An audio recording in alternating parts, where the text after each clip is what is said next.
All right, we're recording. All right, guys.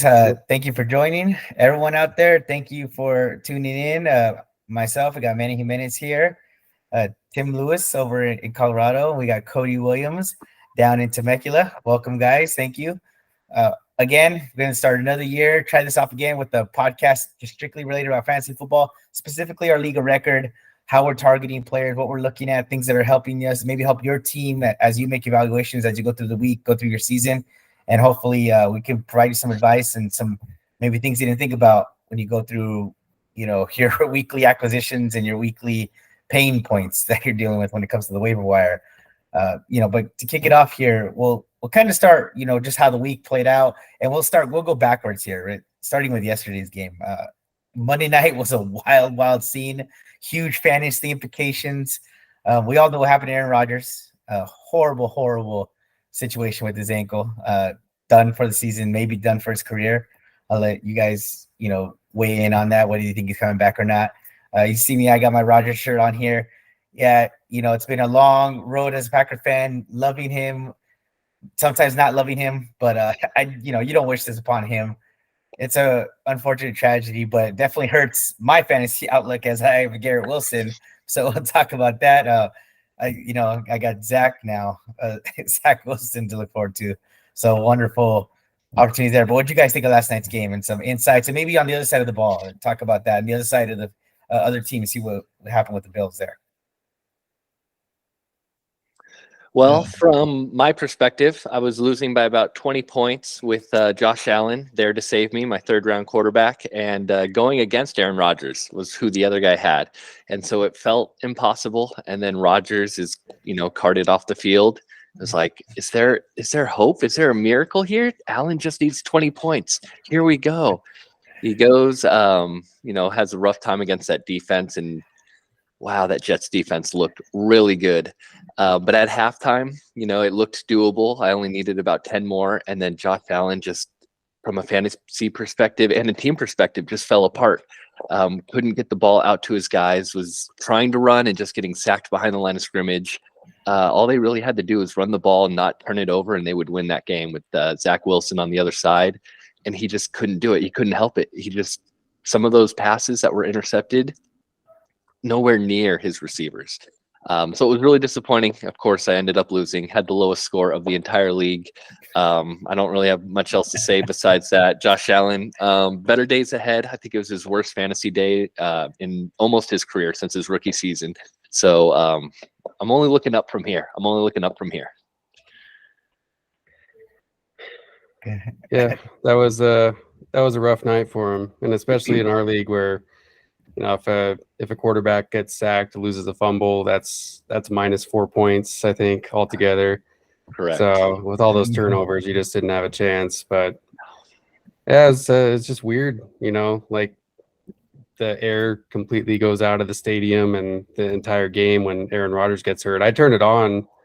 I missed the first couple minutes, and then I turned it on, and by the time I turned it on, he was already gone, and it was just weird, It should have been it was still a good game. It was exciting, but I don't know, I just had a different feel once Aaron Rodgers went out. And the Jets defense, like you said, is just it's a shame that they don't have a decent quarterback, because they're such a good defense, obviously.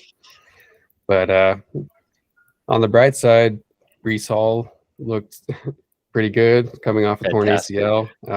I totally overlooked him. I don't know about you guys, but I didn't really want to draft him unless he fell really far, which I don't think he did. And then obviously Garrett Wilson made an amazing catch. He still might produce. It's probably not going to be as good as it could have been with if Aaron Rodgers hadn't gotten hurt. But yeah, it was just it's probably the most exciting game of the week, just in a lot of weird ways. So just sucks for Aaron Rodgers, and sucks for the NFL that he's not playing, whether you like him or not. He's a good quarterback, and the Jets are really just a quarterback away, it seems like. But we'll see. A lot of teams are quarterback away, though. That's the problem. Yeah, it's And just I don't know if Aaron Rodgers will come back. Like you said, it could be a career ender, but I feel like he's not going to want to end his career that way. If he can come back, he's probably going to want to give it another go if he's able to. I forget his contract situation, but and especially if he's anything like Favre, he might not go away. He might keep talking about retirement and just keep coming back. And but we'll see. So I think it'll be hard to leave, especially with this Jets team, looking at how good they are defensively and then how many weapons he has offensively. With we're medical sciences today. I see no reason why he can't come back even next year and play for this team. Yeah, they're so young too. I mean, they got so many good young players. So it's if he can give them another 1 or 2 years, they definitely have a window right now. But yeah, just sucked. It's not like he's been a scrambling quarterback the last couple of years of career. Anyways, he's been a traditional drop back guy now. Mm-hmm. So maybe you're right, Tim. Who knows? He's almost 40, 39 years old, so it's hard to come back from. We've seen very few athletes come back from it. We've seen running backs come back from it, though. Cam Akers, right, is one of the recent. Deontay Foreman's come back from it. And both those guys are running backs, and both of them are still producing in the NFL. So, and there's James Robinson, though, who I don't even think he's on the team anymore. So it's just you just never know. But quarterback, I'm sure it's easier, especially his style, to come back from than running back or wide receiver or something like that. It's much more difficult. But I hope he does. I don't really like him that much as a person, but he still can make some great throws, and he's good for the league, whether you like him or not. So yeah, but there's definitely that changing of the guard, right? Tom's gone, potentially Aaron's gone now, Matt Ryan's gone. That a former tier of quarterbacks. It's really a new age quarterback. It's Mahomes' league, it's Josh Allen's league, it's Joe Burrow's league. So, and then you even have this young group of Justin Fields, Hurts. Even Lamar, I would kind of put him in that first tier that I was talking about, the first younger tier. So yeah, there's a lot of good guys. Even Richardson from the Colts. I mean, I don't know about you guys. What I watched from that game, I was very impressed with what I saw. He actually shocked me how well he played in that first game. I didn't see much of it, to be honest, but I know it was close. Probably closer than it should have been, or a lot of people expected it to be. So, but from what I saw in the preseason, he can be kind of erratic, but he's excited, like Lamar Jackson when he was in his first couple of years. Like, might not be the most accurate passer, but he can make things happen with his feet. That's for sure. So. Yeah, and fantasy perspective, as long as a quarterback can move with his legs, get you 50 yards on the ground, a rushing touchdown, your day's pretty much salvageable, right? Even if they don't throw the ball well.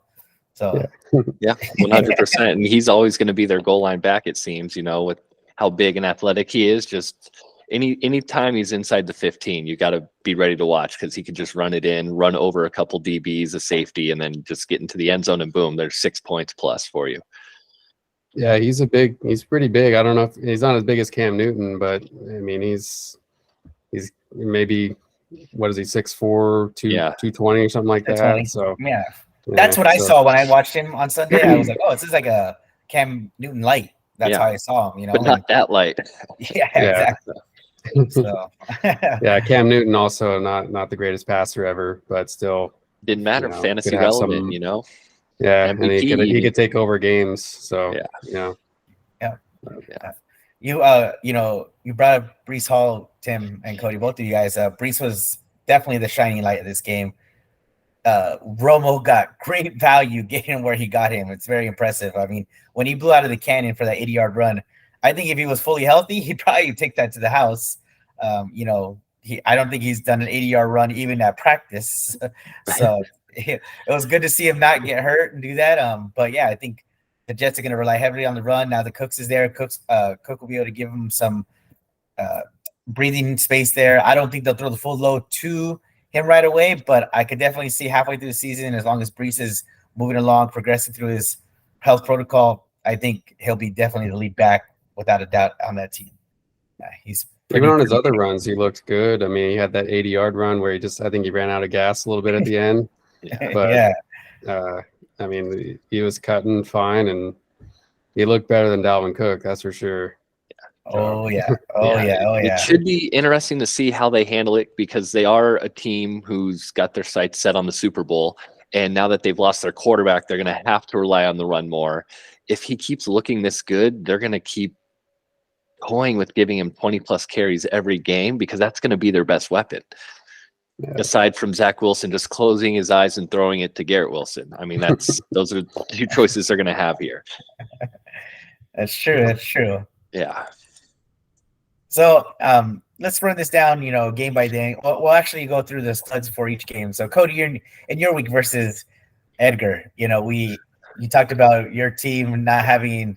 You expected Josh Allen to give you a big bump, but you got a great output from your Saints defense and Nick Chubb. Looks like those are the two shining spots on the team. It's always kind of rough when your best fantasy day comes from your defense, and you didn't have the Cowboys on Sunday night. I got like 16 points from the Saints defense. They were a team that I kind of drafted a little bit early to get ahead because they had such an easy schedule. I believed in their defense, but I didn't think they were going to be my high scorer week one. I got a good output from Chubb, 12 points from him, but a 0 from Drake London. Tyler Lockett got me 2.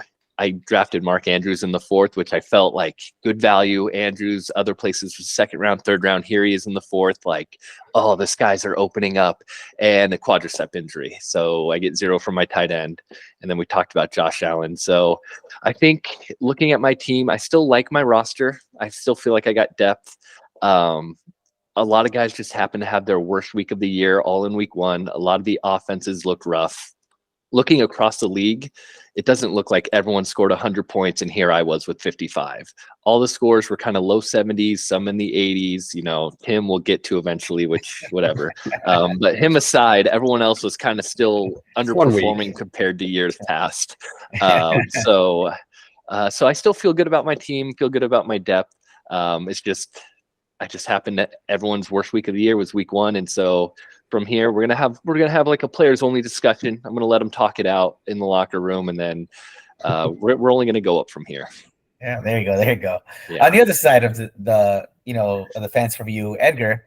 Yeah, he had Rodgers obviously done for season, but when I look down his bench, he's got Tua sitting at the bottom of that bench. Yes, the number one quarterback on the week, so I think he's gonna be just fine. It actually. In a situation like that, that's why I don't like drafting 2 QBs because you're getting the situation, who do I start? Who do I play? You're trying to go based off matchups. Yeah. I like the single quarterback situation. If I need to stream, I will. But that way, that decision is made for me, right? Like I got to ride with my guy. And luckily, he drafted the 2. I mean, I probably wouldn't have done so, but now he's going to be set up, going forward. But on his team, he's got Olave. Devontae Adams was kind of underwhelming. Michael Thomas, underwhelming. I personally wouldn't start 2 wide receivers from the same team on the same roster. I just wouldn't do that. I don't like splitting up those targets. I think the targets are very important. He's also heavily tied to the Raiders, having their running back and their receiver. So He's got a lot invested in a couple teams. Yeah. So bad weeks for those teams mean bad weeks for his output. Exactly. Which unfortunately wasn't this week against me. Crazy. Yeah, and then I guess so. That was the kind of downer of the game week with the lowest score there. But we can talk about the highest score of the week. Tim Lewis, our mile high Timmy, man, your team definitely blew up. I mean, even with Justin Fields having a subpar game, and you lost J.K. another huge loss for the season for the Ravens in general. J.K. Dobbins out with the was a knee tear, Achilles or a knee tear. Achilles, I believe. Achilles as well. Achilles as well. So, that could be the end. Who knows? Maybe he can come back. But, he was on his last year of his deal. So, what team's going to take a chance on him and rehab him? I don't know if the Ravens will do that. And he was coming off a knee injury as well before that. Yep. So, he had a knee injury a couple years ago, and it affected him last year. And then I knew, he was in the last year of his deal. So I kind of reached for him because I think he's a good running back when he's healthy, but what are you going to do? I think he was looking good before the injury too, got the touchdown. It was like, oh man, Tim might have gotten a steal reaching on him. Yeah, he was, he was plowing through really, really hard. Yeah. Very, very unfortunate there. But you got good output out of Stephon Diggs. What's funny about that Bills-Jets game is the first 3 quarters, I don't know what Josh Allen was thinking. He was really trying he was targeting Kincaid and Knox and getting James Cook involved, but he was kind of staying away from Stephon Diggs. Not till the fourth quarter where he's like decided, oh yeah, I got a great number 1 wide receiver here. So I don't understand it. Like I think that's the Sauce Gardner effect, man. He's the best DB in the league. He really showed out last year. If you look at all the stats of the receivers that go against him, he just shuts them down completely. It's the new Revis Island over there. Yeah. I mean, Diggs didn't do well. When they played him. Obviously, they play him twice every year. Mm-hmm. Last year, he didn't do very well against him in either game. And I was kind of surprised how well he did this game.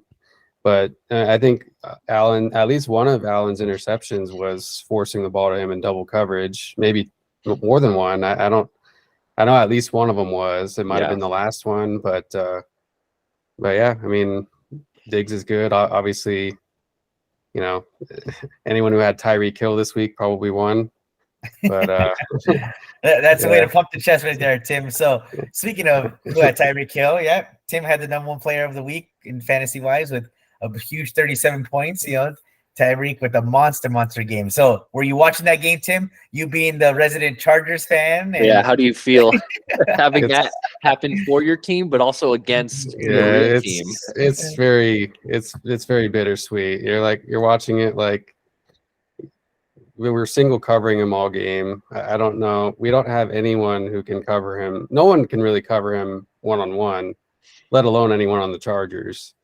And so it's just, it's all I can say. It's bittersweet. I expected, a game like that where there wouldn't be really great defense, and was just hoping the Chargers could pull it out at the end. But I don't know. Justin Herbert he's good, but sometimes, he just at the end of games, he doesn't always make the greatest decisions at intentional grounding.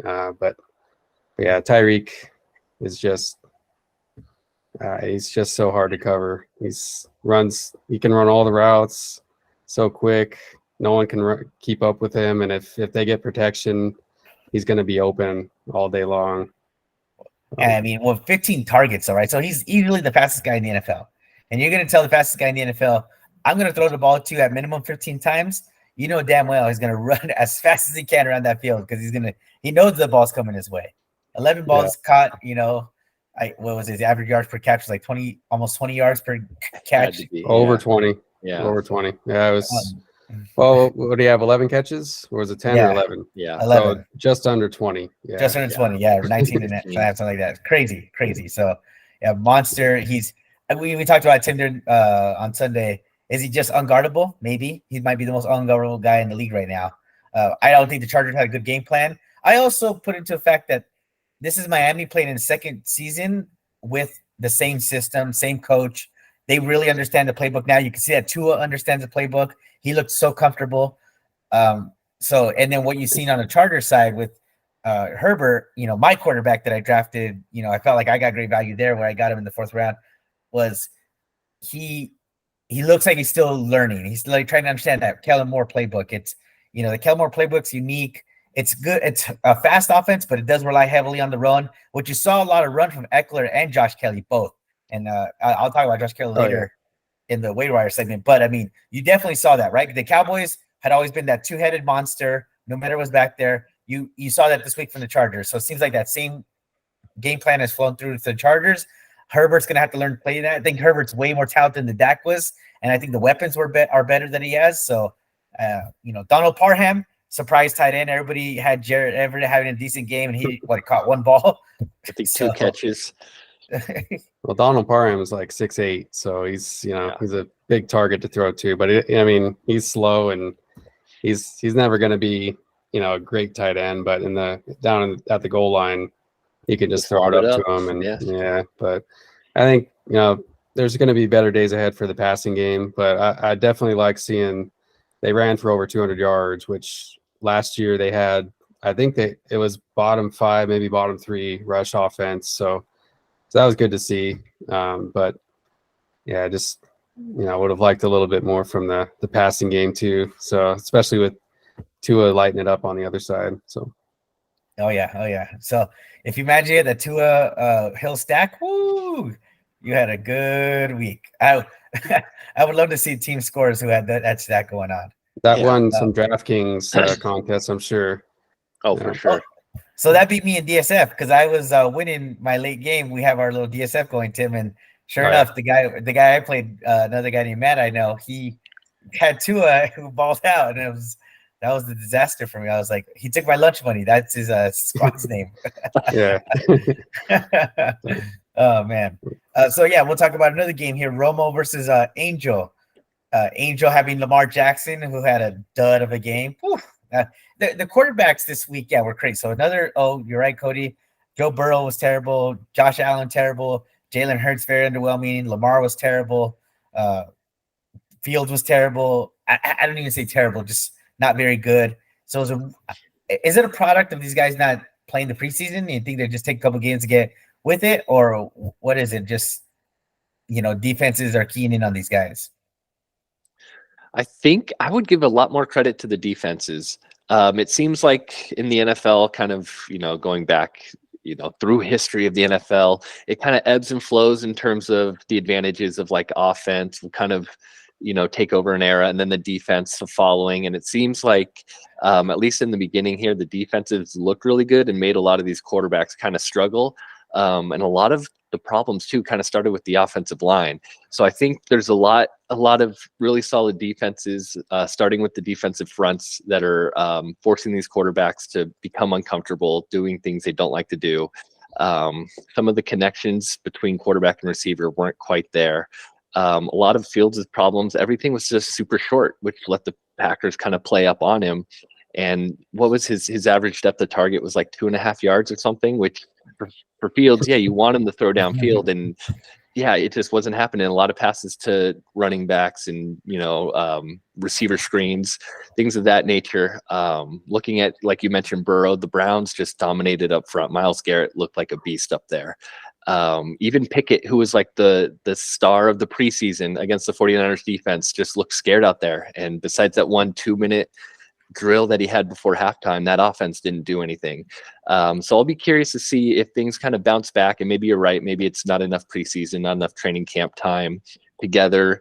And after 3 or 4 games, it'll bounce back completely. But I think this year, the defenses, there's a lot of really solid defenses out there that are going to give a lot of offenses trouble. Yeah.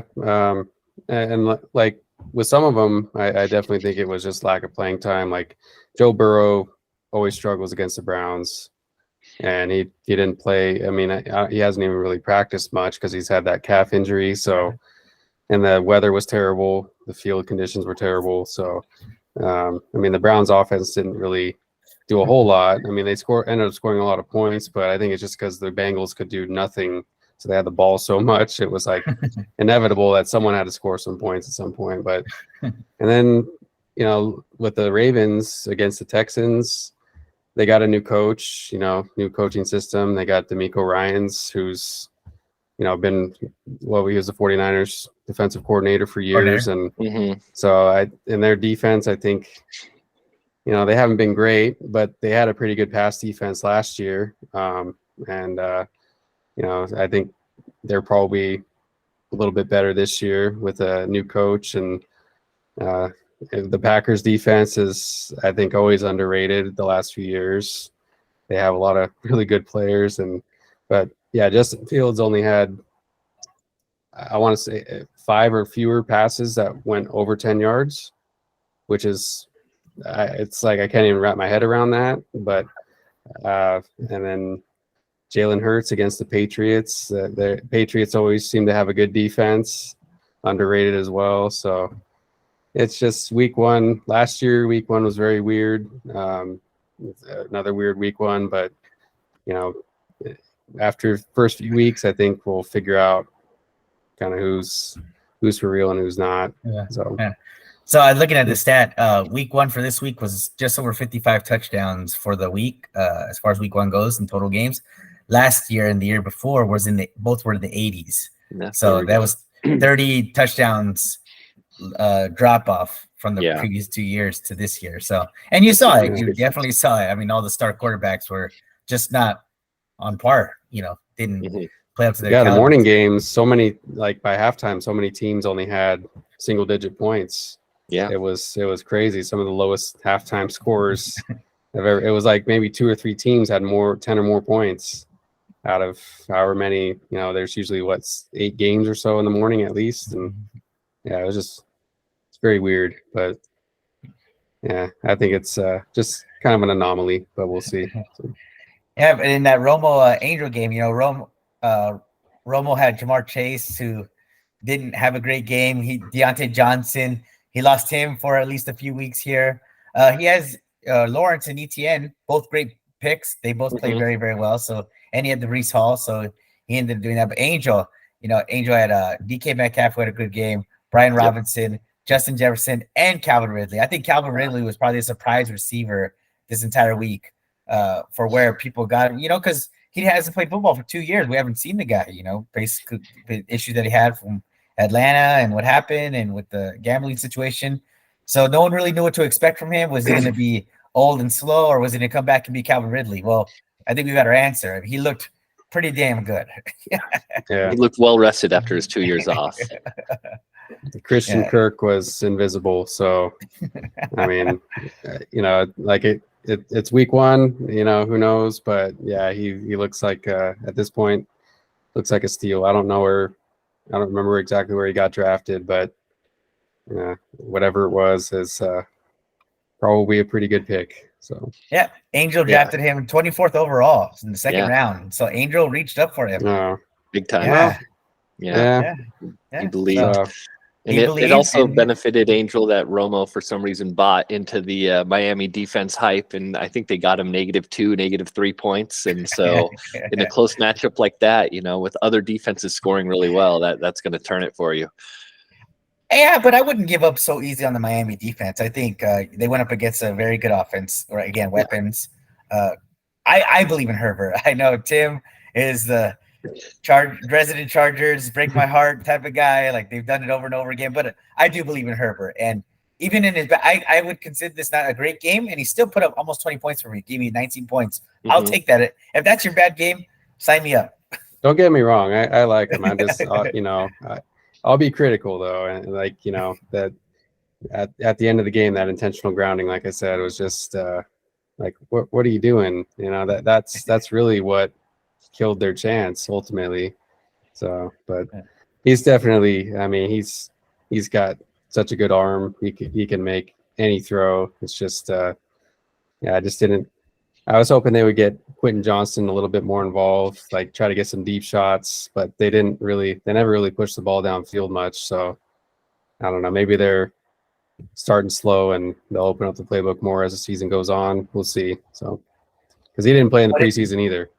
Yeah. What did you think about the offensive line changes? You think it made a difference? Because last year they were terrible. Did you see some more improvement this year? I mean, I think last year they had a chance to be good. Rashawn Slater, their left tackle, he tore his bicep or tricep, I forget, like early in the year, one of the first few weeks. But I mean, he's a stud left tackle, and I mean, for the most part, they definitely, obviously, the run game worked. I don't know if it's more on the offensive line or if maybe Miami's run defense isn't so good, but I mean, they ran for so many yards. I don't know what their yards per carry average was, and they didn't really give up too much pressure until the last couple of plays. Miami finally got a couple sacks at the end of the game when it mattered most. So that was disappointing, but a lot of positives. It's more the defense that I blame for that than the offense. You score 34 points, usually you're going to win unless your defense drops the ball. So yeah. Oh, sounds good. All right, that's that game there. We can talk about Javi's game and versus Ricky. The brotherly matchup. The brother matchup. Actually, so this one's close to Cody's heart, as Ricky's his former pet. I don't need that. Or I think he prefers co-owner, but assistant coach, I guess. Assistant to the coach. Assistant to the coach. Assistant GM. If you will. Yep. Assistant Yeah. to the GM. Yes. Yes. So yeah. So Ricky's finally back running his own roster, and he had to go up And you against. can tell it definitely looks like it. It definitely looks like it looking at his roster. He put up a good 60 points, and his bench didn't really do much either. So it was an easy matchup for Javi, to say the least, who beat him 99-60. Yeah. Javi's team. It's pretty solid. He got a monster game from Aaron Jones, and then we could talk about that Packers-Bears game. We've been talking about it a little bit already with Justin Fields not playing so great. But on the Packers side of the ball, so I'll be honest, I've been very, very unsure why so many people have been doubting the organization that's had 3 quarterbacks in 30 years. I don't understand it. They've always done a good job drafting. They've always done a good job of developing players.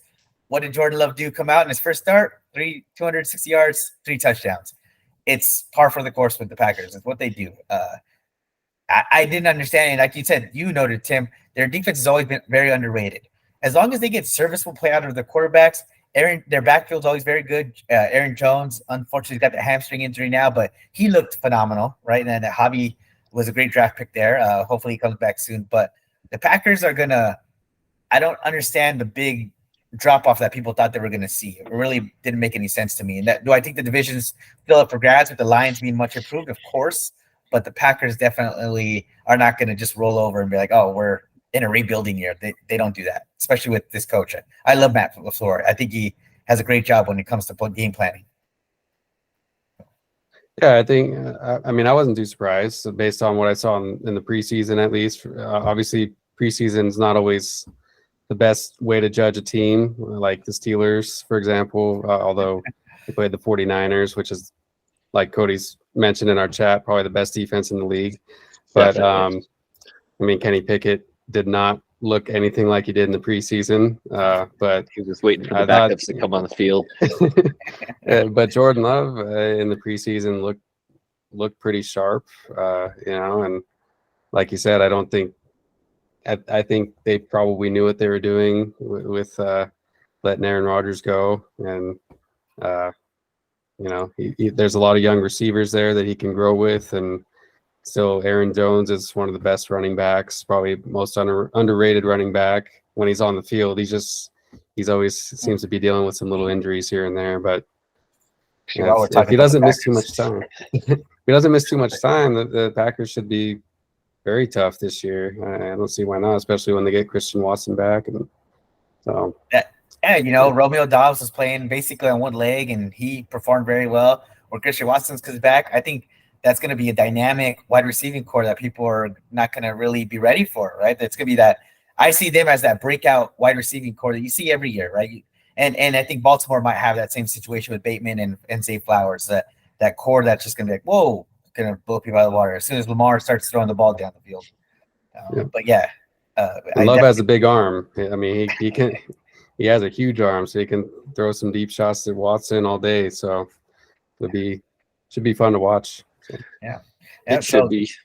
I would say going back to the matchup, when you're looking at Javi's team, it's like, okay, he got 99 points. Dak Prescott got him 6, whatever. Barkley, another 6. That's a top pick. Didn't do well. Sure, Aaron Jones got him 24, 0 from T. Higgins. He picked Kittle, which, is always going to be a roller coaster. Oh, wait, Dallas defense, 39 points. Oh, that's how he won. Okay, now I see. Yeah, don't forget. That's not going to happen every week. All right, exactly. He was our Dallas defense winner of the week. So let's talk about that Sunday night game, because I don't know if we can even call it. That was probably the worst game of the weekend. Can we agree on that? I don't know. It was an NFL team playing against a college team is what it looked like out there. And the results kind of show it. No one could argue it was the worst game of the week. I mean, I legitimately felt sorry for the Giants and everyone in that stadium by halftime. The writing was on the wall by halftime. There was no way they were going to come back. You never want to think like a team can't come back after one half, but they had no chance. Their offensive line is not good, and Micah Parsons is good. Top 3 player in the league.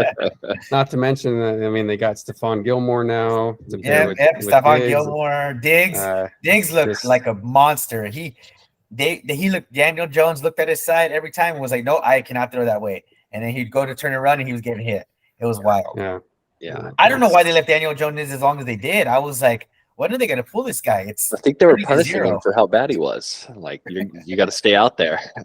And he didn't have much of a chance, to be honest. Like, there was someone in the backfield in his face on basically every drop back. Yeah. And they don't really have very good. I mean, they got Darren Waller, but their receivers are not good, and among the worst in the league. Yeah. And especially when you get down, like when you have to pass and you don't have good receivers. Yeah. And you got that pass rush. It's just exactly. So all right. So worst wide receiving core in the NFL: Kansas City Chiefs or New York Giants? Ooh.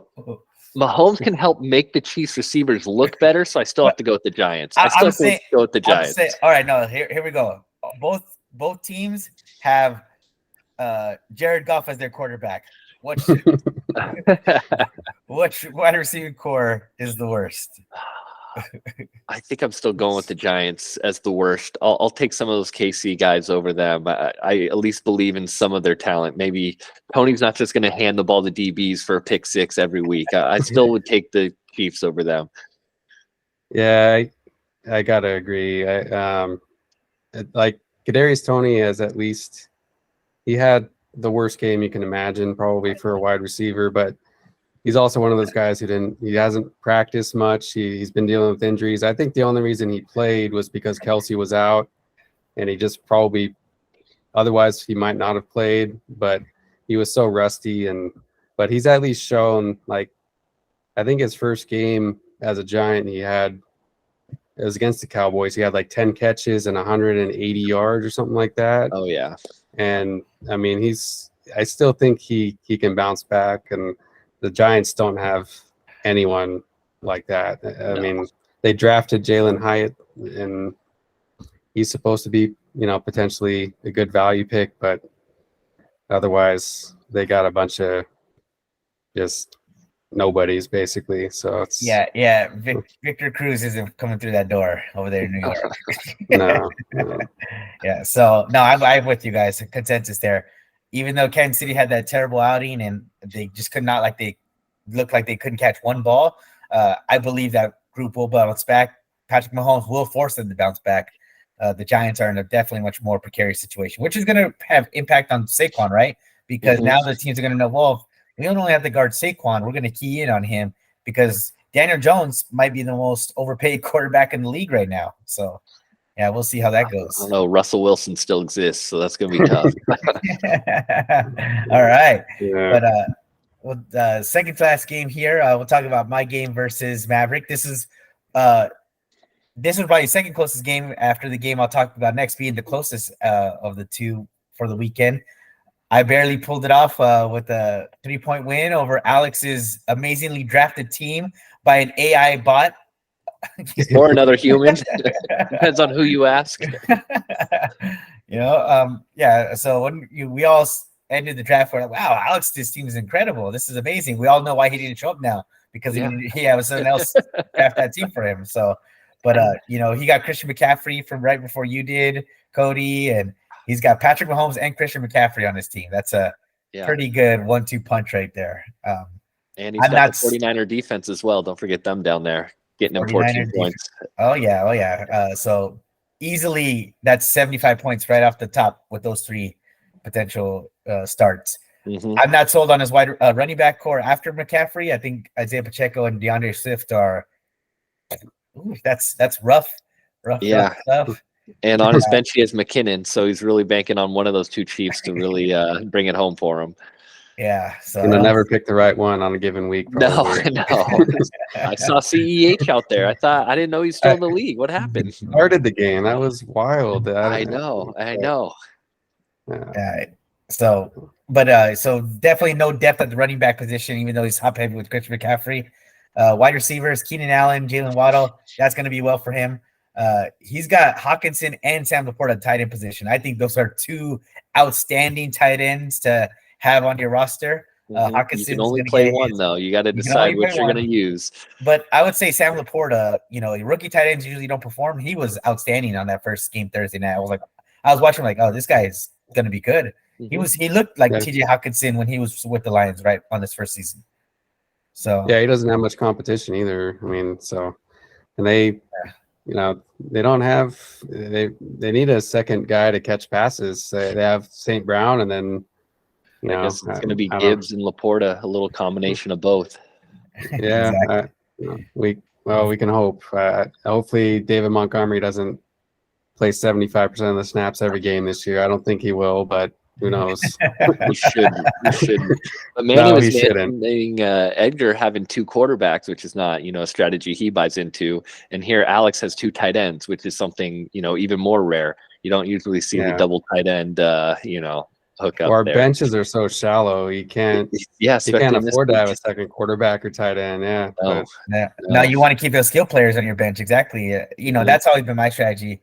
Try to get one tight end, one quarterback, and then we lower our bench number on purpose because we want to have more activity on the waiver wire, which more transactions, more fun because I play in leagues where there's 7-8 people on the bench. I think there's nothing out there after that. Yeah. So, very good. And it forces you to make tougher decisions there. Like at some point last year, I had a pretty good season last year. I was able to pick up Garrett Wilson week 6 or week 7. Someone felt the need with bye weeks that they had to cut him, and I just was able to scoop him up, and then he accelerated and really helped boost my team. So there's those tough decisions you got to make at the end of your bench.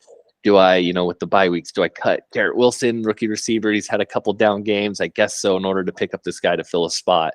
So those tight benches really do make it a little more anxiety inducing, but also a lot more fun.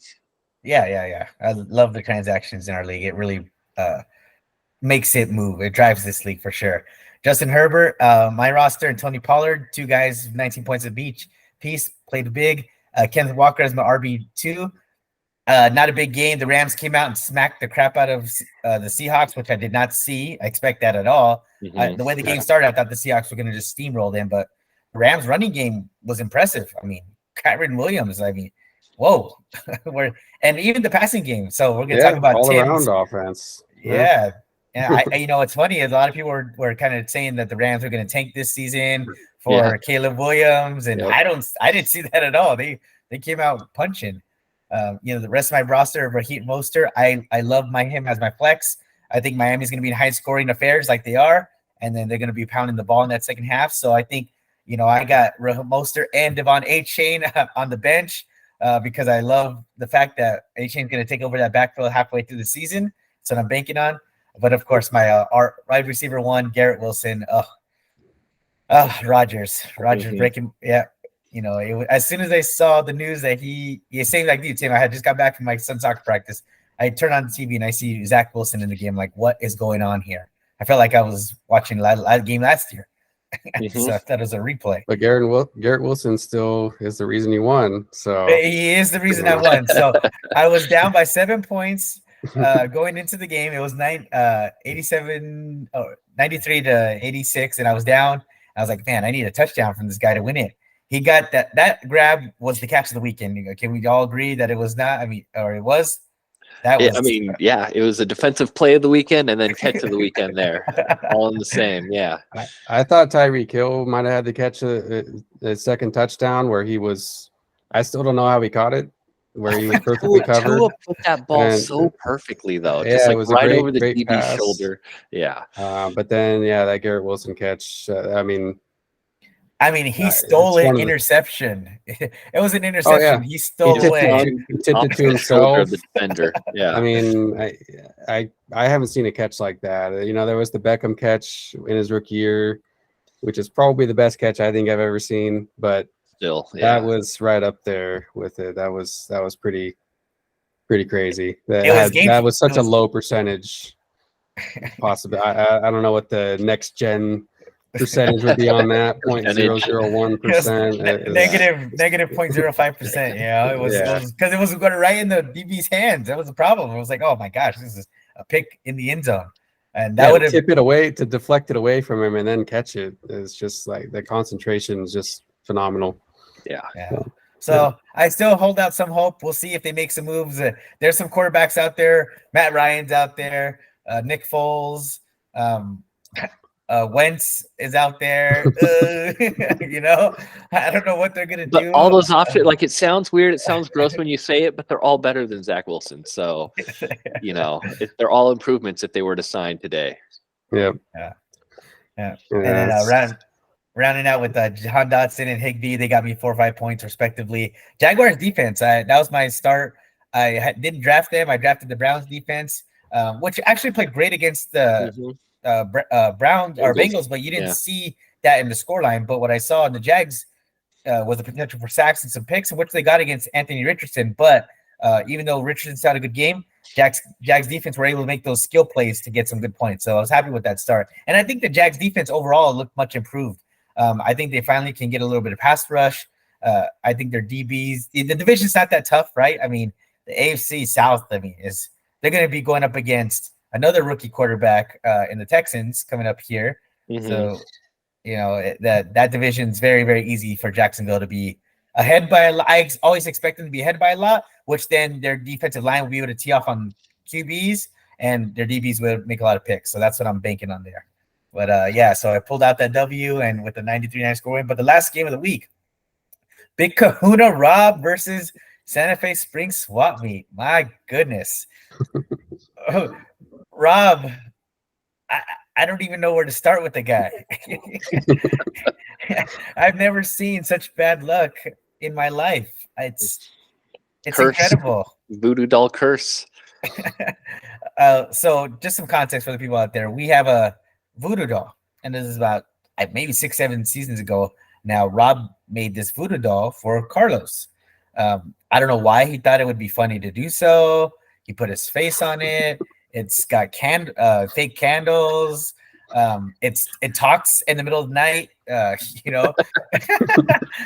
don't know why Rob thought it was a good idea. Since this has happened, Rob has not had a winning season in this league, and he's always had guys go down. He's lost first round running back picks.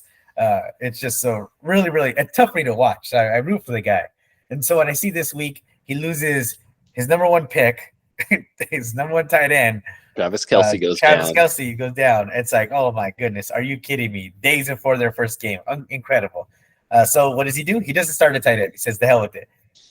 And he says, I'm going to go blank here. And his Jalen Hurts is starting quarterback. And he ends up having the worst running back squad in the league. He's got Rashad White and James Conner, who gave him 11 points combined. I mean, that's just terrible. Luckily, he had monster David Montgomery on his flex, fall into the end zone there. Yeah. So AJ Brown again, he had the stack with Jalen Hurts. He really wasn't. Christian Kirk got him 0 points. Ravens defense got 12, so he's put up a whole 61, right? And not even a respectable 61. But Carlos on the other side, we're thinking he's gonna blow him out of the water. Joe Burrow, Bijan Robinson, Zay Flowers, Amon-Ra St. Brown. I'm like, ooh, that roster is stacked. Now, what I did know Carlos do midweek, though, is pick up Taysom Hill. And I don't know if you picked up on that, Tim. I think he thought that Taysom was going to get a lot of run since Alvin Kamara is going to be still suspended for the next couple weeks here. So, but Taysom put up a goose egg. He really didn't do anything special at all. They didn't even use him as quarterback now because they actually have a legit quarterback with Derek Carr. So I don't know. I don't see the value of Taysom Hill like I did in the past when Jim Winston was there. Especially the Titans defense, the one thing that they've done year after year, at least the last 5 years, is they stop the run, but they are terrible against the pass. So, Derek Carr had over 300 yards passing, but I don't think they had much luck running the ball at all. And Taysom Hill is just one of those guys who's going to have those 1 or 2 games, maybe 3 a year, where he just randomly gets a lot of work and 25 to 30 points. So hard. For you. Yeah, it's so hard to predict, Or he throws a touchdown, he runs one in, and then he might catch one too. Catch one, exactly. Right. Yeah. Exactly. No, I saw Carlos draft him. He actually drafted him. I was like, oh, that is interesting. I never considered even looking at him to draft. But then now, kind of watching the game, it makes a little more sense. They signed Jamal Williams, so Taysom Hill's no longer their goal line back. Now they have Jamal Williams from Detroit, who's going to be running in those close ones, whereas previously it was Taysom. Like you mentioned, Carr is now a really solid quarterback for him. So what role does he really play?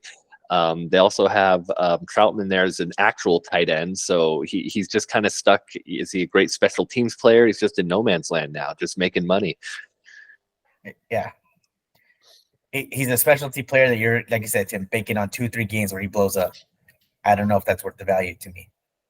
Yeah, but I mean, it's also tough to tight ends are.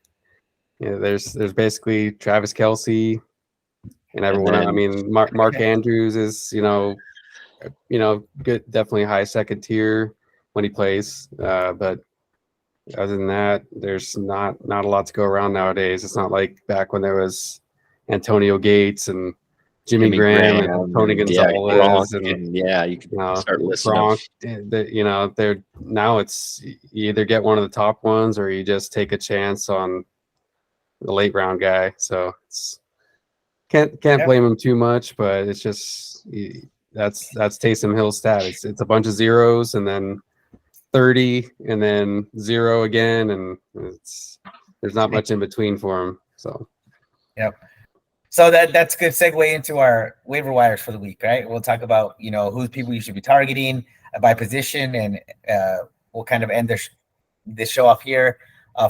Potentially with our teams, we think our league's in a target, right? We have a FAAB budget league. We'll talk about how much we spend per FAAB, and we'll go by position. And I'll start it with my quarterback pickup of the week. In my eyes, and in this is based off people, we don't want to pick players that are on rosters, right? We're trying to pick players that are deep on the waiver wire, that are, people are considering someone who has Lamar Jackson or someone who has Deshaun Watson, right? Like, are you really going to want to ride that through? For me, Jordan Love is probably the most secure QB position right now, considering the division. The Vikings, we know, have a terrible defense. Detroit's defense is good. We know Bears' defense is not good. So based off of that, the division-wise, they're going to be in games. And the Packers' schedule is not too tough. I mean, I think Jordan Love will have quite a bit of opportunity to put average. What do you want from QB? You want 20 to 25 points a game, right? If they exceed that, you're fine. And Jordan Love's showing that he's very, very capable of doing it. I think he's going to be a target for some people on the waiver. If you have a top tier QB with like a top 5, top 6 QB, you're not even looking at it. I'm looking at the people who have a QB that they're really unsure of.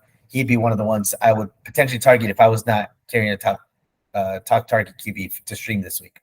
What about you, Tim? I think Cody will appreciate. I got to go with Brock Purdy. I mean, not the sexiest guy, but he's on a good team. He's got great weapons. One of the best coaches in the league, doesn't make a lot of mistakes.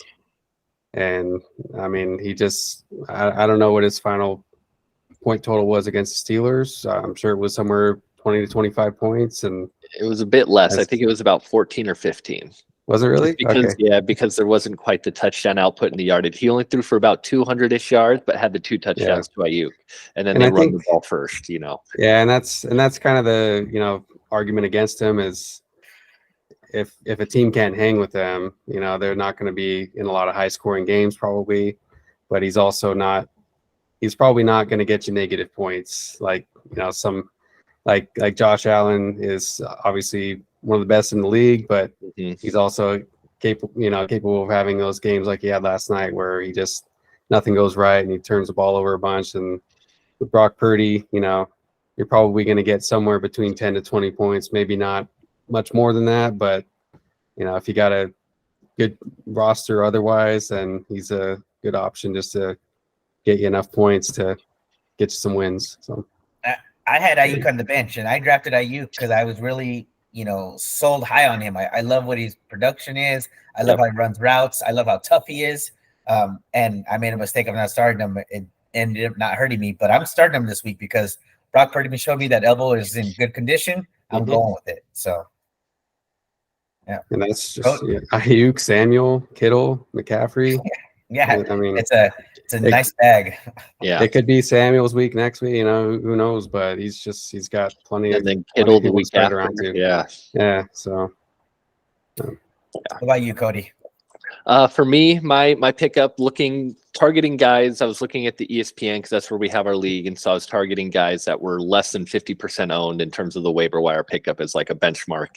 And so the guy that stood out was Jared Goff. He was, I think, at 48% is where I have him here on ESPN. Last year in our league, he happened to be like the number 6 quarterback, which surprised everybody.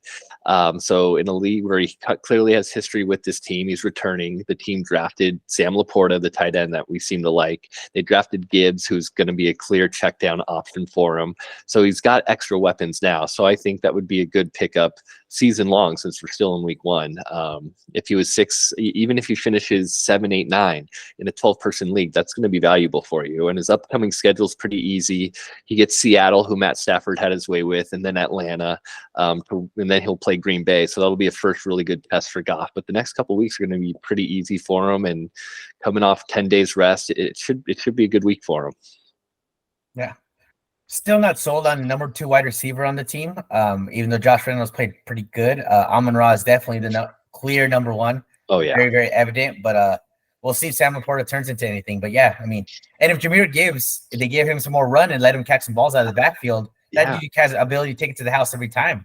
Yeah, he was electric every time he touched the ball. Their offensive line is so solid, really good, that it's going to give Goff that extra time, since he's not a scrambler, to let Reynolds get open, to let Marvin Jones get open. There was even some sightings of him against the Chiefs. So he doesn't have a solid number 2 guy, but he has lots of time to be able to pick out those guys.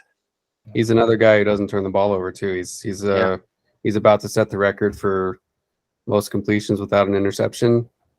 I think probably will do it next game, unless I hope I didn't just jinx him. But right, exactly. So anyone who had Aaron Rodgers as their starter that needs a replacement, that's definitely a capable one. So capable one. Yep, the one we just talked about. Yep, very nice. Tim, go ahead and start with your running back target for the week. Who would you and let's talk about FAAB budget, right? Quarterback is streaming, and the quarterback fluctuates, but let's talk about running back that you'd want, and then what FAAB would be willing to spend around, because we always know in our league running backs are so desired. How much FAAB potentially percentage wise would you think you'd have to spend to get that type of quarter or running back? I don't know if I want to give this away, but I see Manny taking notes over there. Oh yeah, I'll write it down. But a guy that I think a lot of people were probably surprised. Tyler Algier got a lot of work. Obviously, the Falcons are going to be a running team, and Bijan Robinson is, I think, from what I've seen, he's such a smooth runner. He looks really, really good. But they're going to run the ball plenty, which they did last year too. And Algier got 2 touchdowns, around 15 carries, and he got the goal line carries. So I don't know if that'll continue, but the Falcons are definitely going to run the ball probably 40 times a game this year, and he's going to be involved. So seems like a safe bet. As long as they're not getting blown out, he should have some good numbers most weeks. So they will average between 40 and 50 runs a game, even if they're losing. They did it last season. I know. Yeah. And their defense is better this year. Did in Tennessee when he was the OC in Tennessee. That's just what he knows. Yeah. Yeah. So, what about you, Cody? I just as far as FAAB, I didn't really think about that. I guess it depends on every league's probably different with that. So it depends on how desperate you are. Like I lost Dobbins. Yeah. So what about the Aaron Jones owner or the Aaron? Who's another running back that's potentially hurt this week? If you have Eckler, that's my running back. Pick target with Joshua Kelly, right? If you're the Eckler owner and you don't got Josh Kelly on your bench, you're going to want to spend up on FAAB.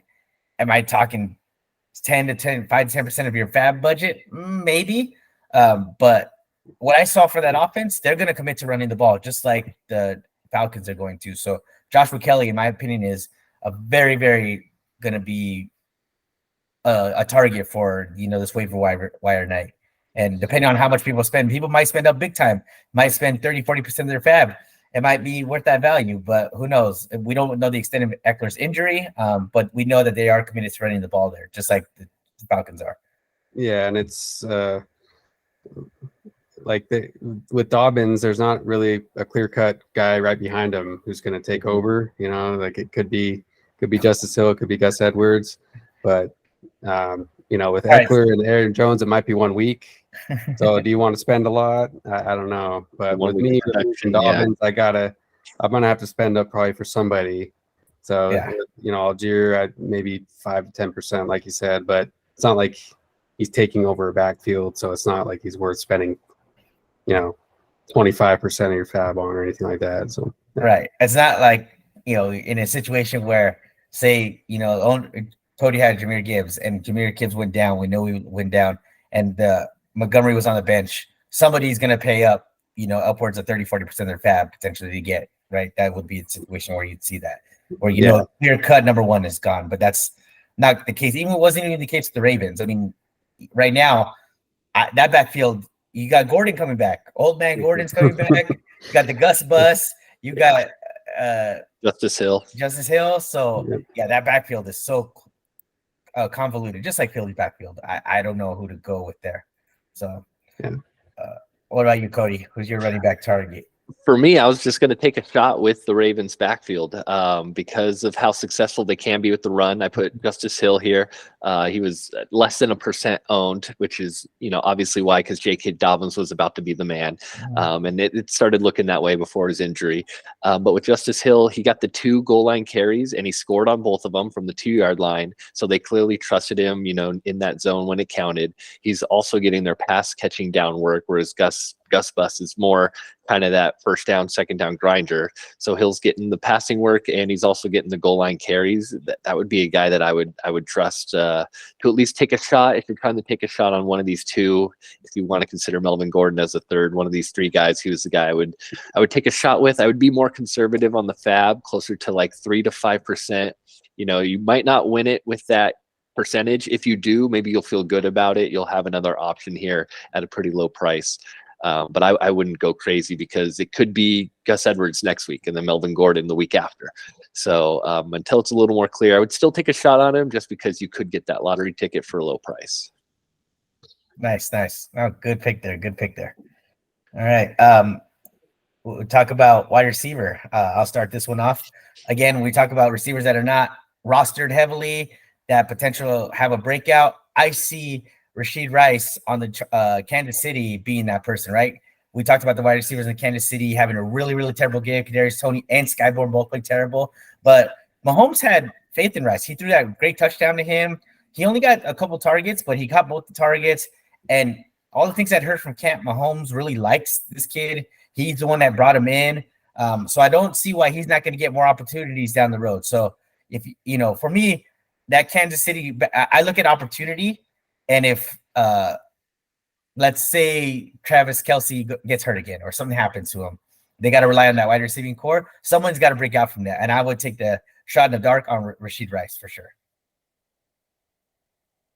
It's not a bad choice. My only issue with it is it seems like they've been playing him in the slot, and so it would mean Sky Moore would get less work, or are they kind of splitting the work? That would be my biggest question. I kind of would like to see it first, but by the time I see it, Manny will have already picked him up. Someone might already have him, and it might be too late. So maybe it is a good guy to kind of get ahead of everyone else on there.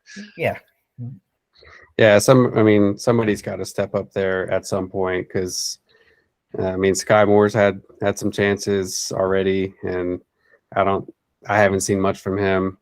We know Marquez Valdez-Scantling, he can and that's run a fly route and have his occasional big game, but they need someone outside of Kelce to step up and be a reliable target for him. So somebody at some point's got to do it, and he could be the one. So we'll just have to see. But Kelce makes life easier on everyone else too. So I think, the whole Chiefs offense was completely out of sync without him. Mahomes was a little bit off target on some of his throws, I think. But yeah, that's could be an interesting pickup. So yeah. What do you got, Tim? So it's kind of obvious, the Rams receiver Puka Nacua. I hope I pronounced his name right. I think I did, but who knows how long Cup's going to be out? At least 4 games, if not longer. Hamstrings are very problematic. Obviously, this one is a big deal for him to go on IR. So Nakua got 15 targets, caught 10 of them for 119 yards. Crazy. No touchdowns, but still a monster game. Still, to get that many targets, and he's a similar first size. game ever. Yeah, he's similar in size to Cup. Not to say he is, but Van Jefferson's been around for a long time. He's had plenty of chances to prove if he's the guy. He's clearly not.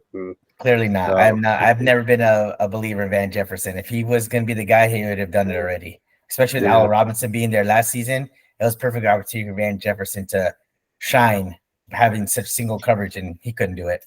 And they're going to need, even when Cup comes back, they're going to need a good second guy. Like they brought in Allen Robinson last year, or was that 2 years ago? I forget. It's easy to forget because he didn't work out. But there's Tyler Higbee's.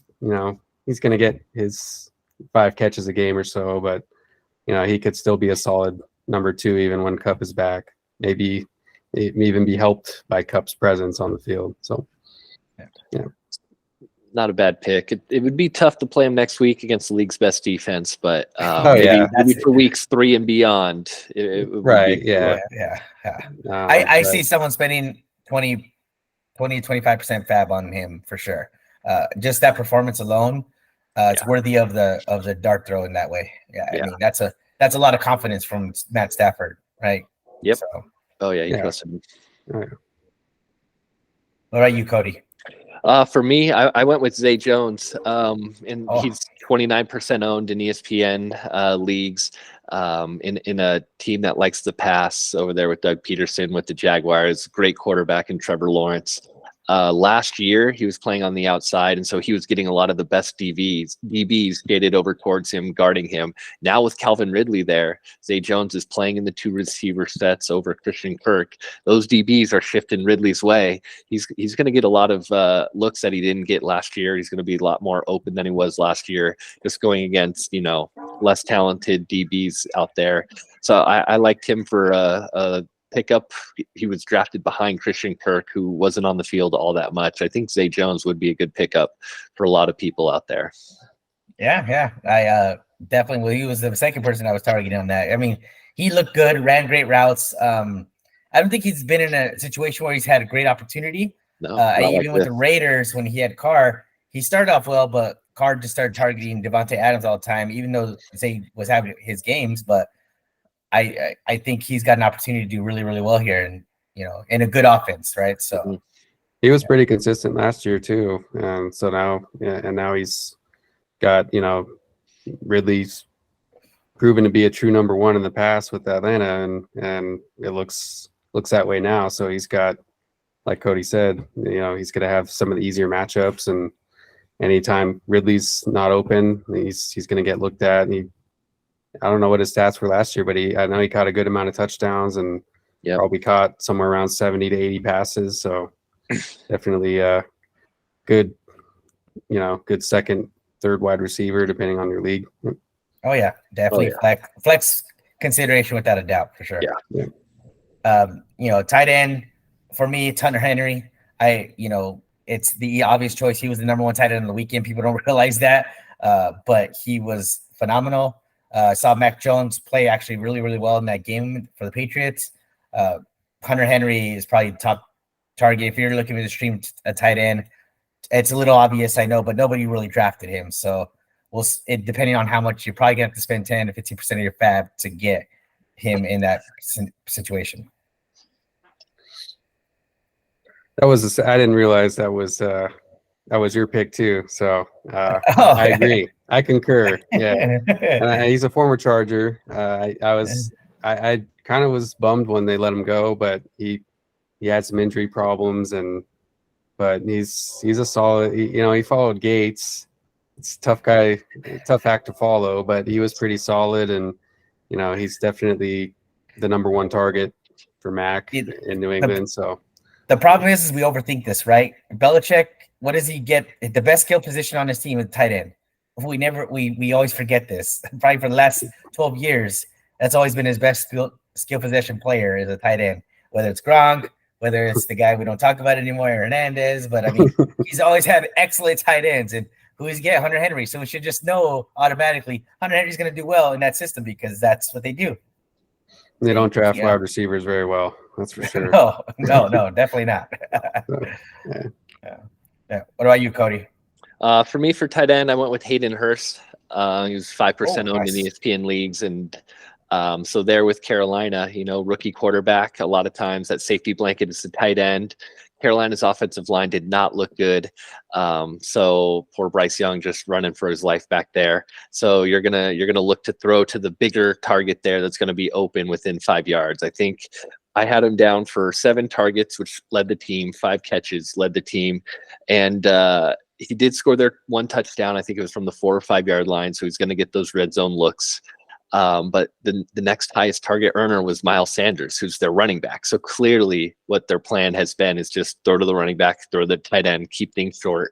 So I think Hayden Hurst can keep it up, and you're going to be, with all tight ends, you're going to be relying on a touchdown, but it was good to see he got that touchdown look. And he might get you 50, 60, sometimes 70 yards if he kind of breaks a tackle and kind of gets some space there in the middle of the field. So clearly Bryce Young is trusting him and kind of learning and growing. And so that's going to be a guy I think he's going to go to a lot. It's so funny in our league, right? You're just like, please don't give me a goose. Just don't goose me. Yeah, that's what you're like banking on. If you give me 4 to 5 points, I'm like so happy. Give me 3 targets, 40 yards. Great, we did it. That's what makes Kelsey so valuable. That's what makes him a first round pick is he's getting you 15 points from that same spot where other people would get you hopefully 4 to 5. Yeah. And the Panthers do not have good wide receivers either. No, I mean, you can tell by the first game he led the team, and then Miles Sanders was second in yards and receptions. I mean, come on. Yeah, you could throw them in the mix with the Chiefs and with the Giants for who has the worst receivers right now. All right. So just in the interest of time, we'll wind this down. We'll do one survivor pick for each of us. We'll pick one team that we gonna guarantee you the victory this weekend. Cody, I'll let you start with you. Give me the one team that if you're doing a survivor pool, who you taking? Survivor pool, I'm taking Tampa Bay, the Bucs team. Their defense looked pretty good, stopped the run really well against Minnesota in Minnesota. That's a place that's usually tough to play. Minnesota last year was pretty good, even though there's a lot of variance to some of their wins. Here they get the Bears coming to Tampa. It's their home opener. The Bears didn't look good in their home opener, and so I'm really thinking the Bucs defense can throttle Fields. You do want to try and use some risky picks because you're going to have to pick 17 teams if you're looking at it from a season-long perspective. So I think this is one solid game. You can kind of sort of trust the Bucs as long as Baker doesn't screw it up too much. Just throw it up to Mike Evans, look at Godwin, and let the defense take care of the rest. Fields might give you the ball a couple times. Just all you got to do is play sound football, and I think they're going to win. I would go with them. Get a lower tier team out of the way early. Save some of those Chiefs, Eagles, 49ers for later. Nice.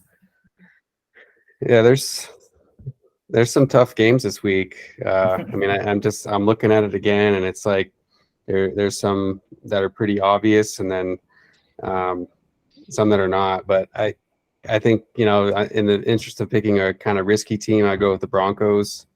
Oh, that's what I was going to go with. Yeah. I mean, I want to throw up in my mouth a little bit saying it, but because the Broncos are, they just put up another 16-point game, and it seems like their ceiling is 20 points nowadays. But the Commanders just made, the Cardinals were. If it weren't for the Cowboys, the Cardinals were one of the highest scoring defenses of the week.